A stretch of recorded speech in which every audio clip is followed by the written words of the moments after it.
네, 안녕하세요. 그로스의 자산운용의 김태용 대표입니다. 저희가 그동안은 이제 종목별로 해서 분석해서 올려드렸었는데, 이번 시간에는 좀 이렇게 기획을 했어요. 뭐냐면은, 미국 주식시장에 대해서 좀 한 6, 7편 정도 나눠가지고, 기초부터 한번 좀 다뤄보자, 이런 생각이 들었습니다. 그래서, 미국의 장기 성장의 토대가 되는, 뭐, 인구 구조부터 시작해가지고, 이제 몇 편 뒤로 넘어가면은, 어떤 산업이 성장 산업인지, 그리고 성장 산업 내에서 핵심 기업이 뭔지, 그리고 그 핵심 기업들을 고르는 방법. 이런 부분들을 이제 하나씩 순차적으로 다뤄볼 생각이에요. 그래서 오늘은 일단 1편으로, 시작은 뭐 이렇게 나가겠습니다. 이렇게 7개의 주제가 있을 텐데, 오늘 시작은 인구 구조와 미국의 미래에 대해서 좀 간단하게 설명을 드리도록 하겠습니다. 네, 바로 이제 본론으로 들어가 보겠습니다. 자, 미국의 인구 구조를 좀 보기 전에 저희가 다른 나라들하고 좀 비교해 보는 게 재미있을 것 같습니다. 그래서 먼저 이제 뭐 여러분들 아시다시피 제일 심각한 거는 한국이죠. 그래서 한국의 인구 구조 같은 보면은 제가 뭘 여기다 썼냐면 신생아 수 추이를 여기다가 썼습니다. 그래서 여기가 이제 60년대부터 해가지고 80년대 그다음에 현재인데요. 그 보니까 작년에 태어났던 신생아 수가 30만 정도밖에 안 되더라고요. 그래가지고 약 30년 전인 90년대에 비해서 거의 58%나 감소를 했어요, 한국은. 네, 그리고 일본도 한번 볼까요? 일본 같은 경우는 더 빨리 감소하기 시작했어요. 그래서 뭐 80년 대비로 보면은 우리나라랑 똑같이 많이 떨어졌을 텐데 그 90년부터 보면은 일본도 역시 인구가 24% 감소했습니다. 뭐 80년대 대비하면은 거의 40% 정도 일본은 감소를 했어요. 그래서 일본은 이미 이 초고령화 사회에 들어갔고, 그래서 경제활동 인구 자체가 떨어지기 시작을 했습니다. 네. 그리고 이제 다음에 그 다른 국가들도 볼까요? 네. 예를 들면은 독일을 보겠습니다. 그래서 유럽의 대표적인 국가로 독일을 보면은 뭐 다 비슷합니다. 뭐 빠진 것들이 지금 여기 이제 90년대 비해서 16% 감소로 나오긴 하는데 사실은 이제 여기가 통일을 했거든요. 여러분 아시다시피 90년에 통독이 있었죠. 그러면서 감소폭이 작은 걸로 나오고 실질적으로 유럽들도 대부분 한 30에서 40% 정도의 신생아 수 감소가 있었습니다.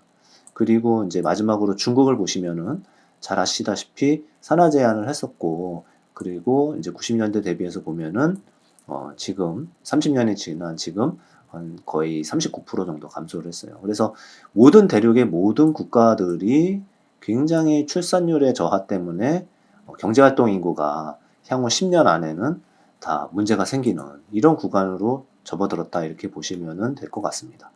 자, 그러면은 이제 제가 이제 중요하게 생각하는 그런 미국으로 넘어가 보겠습니다. 그럼 미국은 어떠냐? 자, 미국은 달라요, 얘기가. 그래서 아마 여러분 보시면은 아시는 분도 있겠지만 좀 놀라실 수 있는 부분들이 미국은요, 80년 대비해서, 40년 전 대비해서는 신생아 수가 오히려 증가했어요. 12%나 증가를 했죠. 그리고 90년도 대비, 아까 저희가 본 90년도 대비도 그게 떨어지지 않고 계속 역대 최고치를 유지를 하고 있는 이런 상황입니다. 네. 이 차트는 사실 이제 뭐 100년 기준이에요. 그래가지고 좀 보시기 그런데 재밌는 걸 보시면은 뭐 2차 세계대전 이후에 보시면은 인구가 이렇게 늘어나다가 피임약이라는 게 1970년대 개발이 됐죠. 그러면서 쭉 떨어지고 베트남 전쟁 겪으면서 인구가 바닥을 찍었어요. 그런데 이제 신생아 수가 그럼 왜 여기서부터 쭉 늘었냐? 왜 그럴까요? 네, 당연히 미국에서는 이민을 적극적으로 권장하고 이민을 받던 이런 국가였고, 그리고 이민이 어디서 많이 왔을 것 같습니까? 이거 글씨가 잘 안 써지네요. 네, 그냥 말씀으로 드릴게요. 이민 같은 경우는 대부분 뭐 남미에서 왔겠죠. 네, 남미에서 왔어요.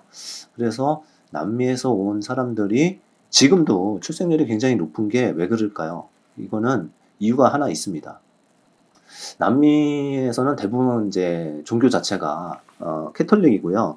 그리고 캐톨릭 신자들은 낙태를 되게 금기시하고 있습니다. 그렇기 때문에 히스패닉 그 관련 사람들의 그 출산율을 보면 굉장히 높아요. 한 2명 정도 됩니다.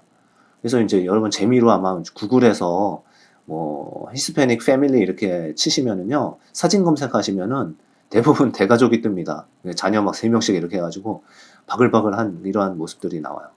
그런 부분 때문에 영향을 제일 많이 받았다. 이렇게 보시는 게 맞아요. 네. 그리고 뭐 아시다시피 히스패닉의 인구수는 미국의 흑인의 인구수보다 더 많습니다. 네. 그렇게 보시면 될 것 같고요. 그렇기 때문에 보시면은 미국의 신생아 수는 다른 나라들은 이렇게 밑으로 꼬그라박고 있었는데 이제 미국은 이렇게 플랫하게 유지를 하고 있죠. 그래서 1년에 경상도 인구만큼 매년 생기고 있는 게 미국의 현 상황입니다. 자, 이게 왜 중요할까요? 예. 당연히 중요하죠. 왜냐하면은 아무리 뭐 AI가 발달을 하고 그 어떤 기계로 대체되고 이렇게 하더라도, 그래서 생산성이 향상이 되더라도 결국은 인구가 중요한 거는 소비의 주체이기 때문에 그렇습니다. 네, 그래서 이런 소비의 주체이기 때문에 인구가 늘어나는 게 되게 중요하고, 그리고 또 하나는 세금도 결국은 이런 국민들이 돈을 벌어서 내는 거죠. 네. 그래서 한국도 뭐 아무리 뭐 생산성이 좋아진다 하더라도 소비는 뭐 머신러닝이 할 수 없잖아요. 네. 기계가 할 수 없지 않습니까? 그래서 이런 측면에서 미국이 가장 건강한 국가다. OECD 선진국 중에서는 가장 인구 증가율이 높은 나라다. 네, 이게 중요합니다.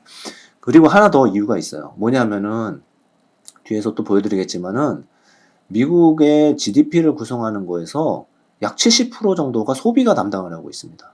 네, 이것도 뭐 아시는 부분이죠. 그래서 뭐 생산 같은 경우는 사실 중국이나 한국 같은 나라들이 하잖아요. 네. 그래서 이것도 잠깐 보실까요? 네. 소비의 GDP 기여도가 가장 높은 나라가 바로 미국입니다. 그래서 여기가 이제 GDP 대비 소비의 비중이죠. 약 70%나 됩니다.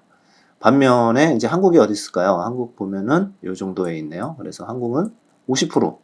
중국은 아직까지 이제 전체적으로 GDP만 높았지 인당 GDP는 더 많이 올라갈 예정이지 않습니까? 그러니까 GDP에서 소비가 차지하는 게 중국은 낮죠.